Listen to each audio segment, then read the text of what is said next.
Hello and welcome to Lauren's English Corner. In today's lesson we're going to look at another modal verb. This time we're going to look at can and could and how do we use these modal verbs. So the first way to use can is in making requests, asking for things or asking people to do something.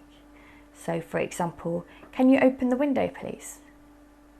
Can you open the window please? Can I have 2 ice creams please? Can I have 2 ice creams please? Can I borrow some money please? Can I borrow some money please? Now, could is the more formal version of can when you're making requests. What do we mean by formal? Well, informal is when you're talking with friends, family. You would more often use can. Can you open the window please? Can I borrow some money please? However, formal is when you're talking perhaps in more of a work setting or with a manager, your bank, your doctor, a stranger. Then you might use could. Could you open the window please? Could I sit here please? If you're talking to the bank, could I borrow some money please? So this has the same meaning for when we use asking for permission or requesting something. Can and could we can use in the same way. One is informal and one is more formal. The pattern is can plus the infinitive, the verb in the infinitive. Can I go? Can I have? Can I see? And as mentioned before, when we use modal verbs, you don't have to add the S to the third person verb. I can have, she can have, he can have, so it doesn't change. Okay, so that's for making requests. What else do we use can and could for? Another reason we use can is for talking about abilities. This is things that you can do, things that you have the ability to do. So for example, I can speak 2 languages. I can speak 2 languages. Or he can drive very well. He can drive very well. Or she can cook Italian food. She can cook Italian food. So with the he can drive and she can cook, if we were to take the modal verb can away, we would have to add the S. He drives very well or she cooks Italian food. But if we use the modal verb can, then we don't add the S. So this is talking about things that you have the ability to do. The negative would be can't. Can't. This is can not. Can not. But again, in English, as we do with a lot of words, we've conjugated it and we've put it together to make the word can't. So I can't drive, or I can't cook very well, or I can't draw. So that's for abilities. In this case, could is not used to mean can in a formal way.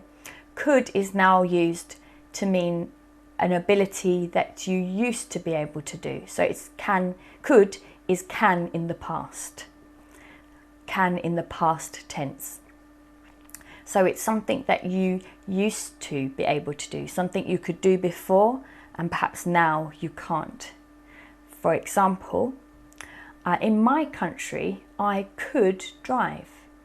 In my country, I could drive, but I can't drive in the UK or in England. In my country, I could drive, but I can't drive here. Another example is, when I was young, I could play the piano. When I was young, I could play the piano, but now I can't. Now I've forgotten how to play. So I could play the piano. This is can in the past. Okay, so how else could we use can or could? Sometimes we can use could again with the verb to be, could be. This can be used in a lot of different ways. One example could be for talking about a possibility. So something that might be true, you could say, I could be there for six o'clock. I could be there for 6 o'clock. This means that it's possible that you could get to the place by 6 o'clock. It's not definite. You're giving an example, a possibility that you have the ability to do. So I could be there at 6 o'clock. Or you could use the expression, for example, he could be a lot nicer. He could be a lot nicer. This is where you're indicating, it means that you think this person is not being very nice, or not being as nice as possible.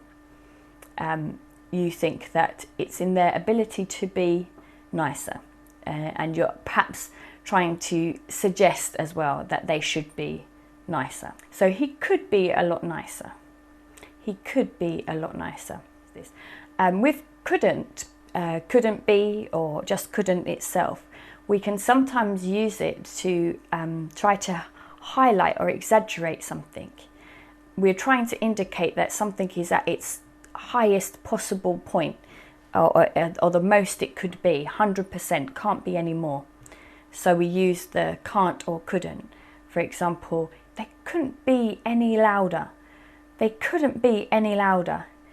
Here you're exaggerating, you're highlighting that the noise is so high that it's not possible to go any higher. Most of the time it can go higher, it is able to go higher, but by saying it couldn't be any louder, you're trying to exaggerate, make it seem more than it is. So they couldn't be any louder. For example, if there was a party going on next door that was disturbing you. I couldn't agree more. I couldn't agree more.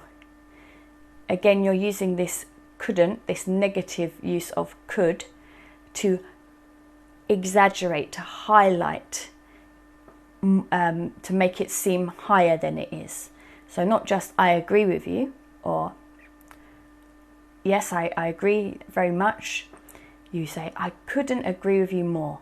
It's not possible to have any more agreement. You're agreeing with them 100%. So it really highlights it. So that's can and could for the modal verb, used for permission. Can I smoke here? Can I open the window? Or could if it's in a more formal setting. Could I sit here, please? Could you please mind out the way? Or could you please move to the side?